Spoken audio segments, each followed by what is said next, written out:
Welcome back to my channel. Today we are going to discuss with the nature of management. There are some conflicting viewpoints regarding the nature of management. Some authors describe the management as an art and some were science. So anyway, we can discuss the nature of management. The first point is the management as an art.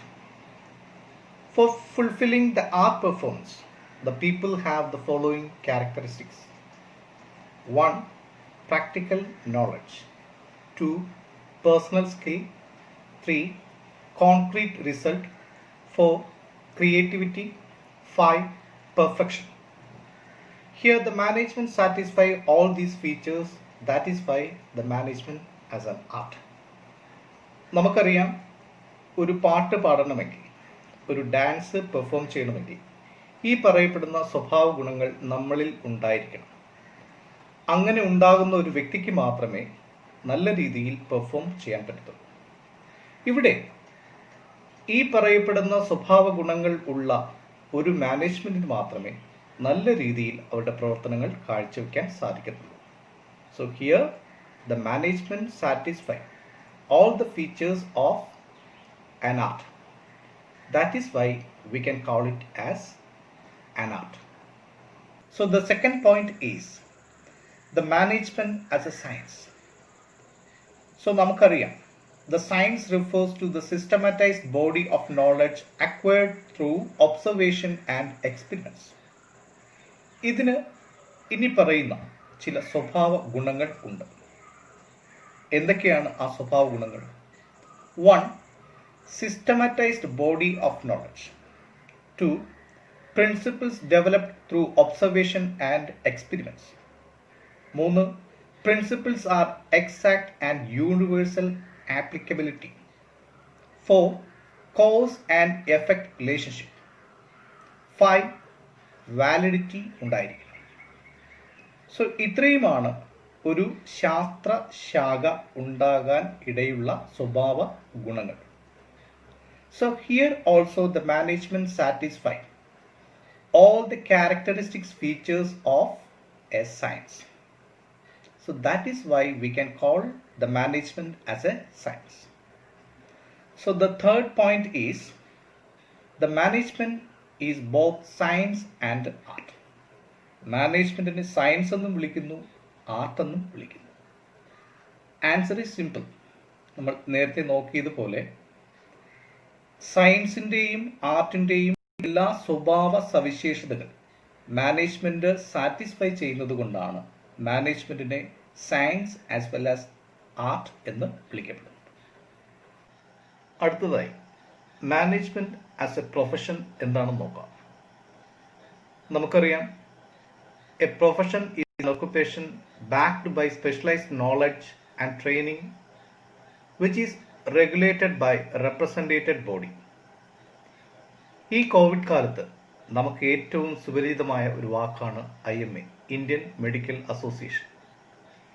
ഈ ബോർഡാണ് ഇന്ത്യയിലെ medical ബോർഡിനെയും അതുപോലെ തന്നെ ഡോക്ടേഴ്സിനെയും control ചെയ്യുന്നത്.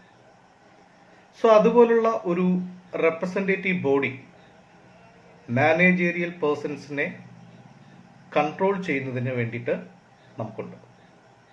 ആ ബോർഡിൻ്റെ പേരാണ് all India managerial association. ഇനി എന്തൊക്കെയാണ് സ്വഭാവ ഗുണങ്ങൾ എന്ന് നോക്കാം. 1. Specialised knowledge. 2. Training and experience. 3. Representative board. 4. ethical code of conduct. 5. charging a fees for their services.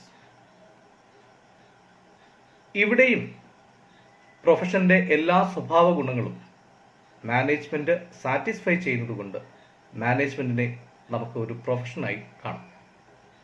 അടുത്തതായി കോൺസെപ്റ്റ് ഓഫ് മാനേജ്മെന്റ് ആണ്. അതായത് മാനേജ്മെന്റ് എന്ന പദം നമുക്ക് വ്യത്യസ്തമായി മനസ്സിലാക്കാം.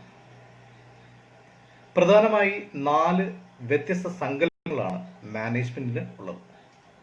1. Management as A discipline. നമുക്കറിയാം, ഡിസിപ്ലിൻ എന്ന വാക്ക് അർത്ഥമാക്കുന്നത് മാനേജ്മെന്റ് ഒരു വിഷയമാണെന്നും ആ വിഷയം പഠിപ്പിക്കുന്നതിനാവശ്യമായിട്ടുള്ള സ്കൂളും കോളേജസും നിയതമായ ടെക്സ്റ്റ് ബുക്കും ഉണ്ടാവണം. അതുകൊണ്ടാണ് പ്രത്യേക വൈദഗ്ധ്യമുള്ള വിജ്ഞാന ശാഖയായി പറയപ്പെടുന്നത്. 2. Management as a process. ഒരു പ്രോസസ് എന്നുള്ള നിലയിൽ നമുക്കറിയാം, a process means a series of actions. ആക്ഷൻസിന്റെ ഒരു ശ്രേണി തന്നെയാണ് മാനേജ്മെന്റ് എന്ന വാക്ക് അർത്ഥമാക്കുന്നത്. സോ പ്രോസസ് എന്ന നിലയിൽ planning, organising, recruiting, directing, controlling എന്നിങ്ങനെ പ്രോസസ്സിന്റെ ഒരു നീണ്ട ശ്രേണി തന്നെ മാനേജ്മെന്റിൽ അടങ്ങിയിട്ടുണ്ട്. അതുകൊണ്ടാണ് മാനേജ്മെന്റ് ആസ് എ പ്രോസസ് എന്ന് പറയപ്പെടുന്നത്. 3. Management as a group. It denotes a group of managerial persons. മാനേജ്മെന്റിന്റെ അല്ലെങ്കിൽ മാനേജ് ചെയ്യുന്നതിനാവശ്യമായിട്ടുള്ള മാനേജീരിയൽ വ്യക്തികളുടെ ഒരു കൂട്ടമായിട്ടാണ് ഇവിടെ മാനേജ്മെന്റിനെ നമ്മൾ സങ്കല്പിക്കുന്നത്. Last one, management as an activity. ഇവിടെ മാനേജ്മെന്റ് ചെയ്യുന്നത് ഗ്രൂപ്പ് ഓഫ് പേഴ്സൺസിന്റെ പ്രവർത്തനങ്ങളെ പ്ലാൻ ചെയ്യുന്നു, ഓർഗനൈസ് ചെയ്യുന്നു, വേണ്ടുന്ന നിർദ്ദേശങ്ങൾ കൊടുക്കുന്നു, കൂടാതെ കൺട്രോളും ചെയ്യുന്നു. ഇത്രയും വ്യത്യസ്തമായിട്ടുള്ള ആശയങ്ങൾ ഉള്ളതുകൊണ്ടാണ് പല തിങ്കേഴ്സും മാനേജ്മെന്റിനെ പല പോയിന്റ് ഓഫ് വ്യൂവിലും നമുക്ക് കാണപ്പെടുന്നു. അപ്പോൾ ഇന്ന് നമ്മൾ നേച്ചർ ഓഫ് മാനേജ്മെന്റും കോൺസെപ്റ്റ് ഓഫ് മാനേജ്മെന്റുമാണ് നമ്മൾ നോക്കിയത്. തീർച്ചയായിട്ടും എല്ലാവർക്കും മനസ്സിലായി എന്ന് ഞാൻ വിശ്വസിക്കുന്നു. നാളെ പുതിയ ടോപ്പിക്കുമായി നമുക്ക് വീണ്ടും കാണാം. Till then, by.